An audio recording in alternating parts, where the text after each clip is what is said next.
Hi అండి, ఎప్పుడైనా మీకు స్వీట్ తినాలనిపించినప్పుడు ఇంట్లోనే మైదాతో ఒకసారి ఇలా ట్రై చేసుకోండి. చాలా టేస్టీగా ఉంటాయి. ఒక కప్పు మైదాలోకి కొంచెము ఒక చిన్న కప్పుతోటి సూజీని కొంచెం తగినంత సాల్ట్ వేసి ఒకసారి కలిపేసుకోండి.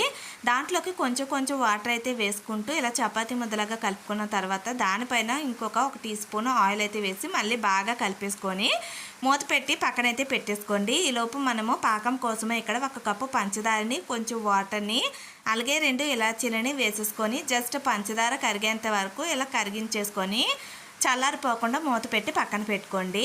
ఇంకొక పక్కన స్టవ్ పైన ప్యాన్ పెట్టుకొని అందులోకి బటర్ కానీ గీని కానీ వేసుకొని ఇలా జీడిపప్పుని కిస్మిస్ని వేగించేసి ఒక బౌల్లోకి తీసుకొని పక్కన పెట్టుకోండి. అదే ప్యాన్లోని ఒక కప్పు తురుముకున్న కొబ్బరి తురుమునైతే వేసేసుకొని పచ్చివాసన పోయిన తర్వాత సన్నంగా కట్ చేసుకున్న బెల్లాన్ని కూడా ఒక హాఫ్ కప్పు వేసుకుంటున్నానండి. అందులోకి ముందుగా వేగించి పెట్టుకున్న జీడిపప్పుని కిస్మిస్ని సన్నంగా కట్ చేసుకొని ఒక టీ స్పూన్ వాటర్ వేసి జస్ట్ ఇలా దగ్గరికి అయ్యేంత వరకు వేగించేసుకోండి. ఇప్పుడు ముందుగా పిండిని అయితే ప్రిపేర్ చేసుకున్నాం కదండి, దాన్ని ఒకసారి కలిపేసుకొని చిన్న చిన్న ముద్దలు అయితే తీసేసుకొని ఉండలా చుట్టేసుకోండి.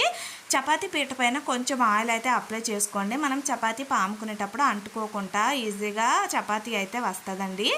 అలా చపాతీ అయితే పామేసుకొని దాని మధ్యలోని ఈ ప్రిపేర్ చేసుకుని మిశ్రమాన్ని పెట్టేసి వీడియోలో చూపిస్తున్న విధంగా ఇలా మడిచేసుకొని నొక్కు పెట్టేసుకోండి.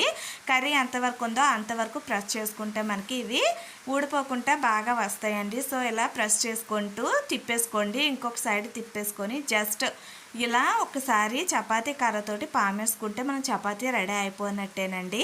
దీన్ని మీడియం హీట్లోనే ఆయిల్ అన్నది పెట్టుకొని 2 వైపులా ఇలా మీడియం హీట్లోనే వేగించుకోండి. అసలు హై ఫ్లేమ్లో అయితే పెట్టొద్దండి.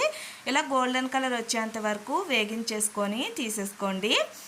ఇలా వేగించుకొని తీసుకున్న దాన్ని మనము ముందుగా ప్రిపేర్ చేసుకున్న షుగర్ సిరప్ ఉంది కదండి, దాంట్లోని వేసేసుకోండి. దాంట్లో ఇలా వేసుకొని జస్ట్ ఒక 2 నిమిషాలు ఆ పాకం అంతా పీల్చుకుంటే సరిపోతుందండి. 2 నిమిషాల తర్వాత ఇలా ప్లేట్లో తీసుకుంటే మన స్వీట్ అయితే రెడీ అవుతుంది. నచ్చితే ఇలాంటి వీడియోస్ కోసం లైక్ చేసి ఫాలో చేసుకోండి. Thank you so much.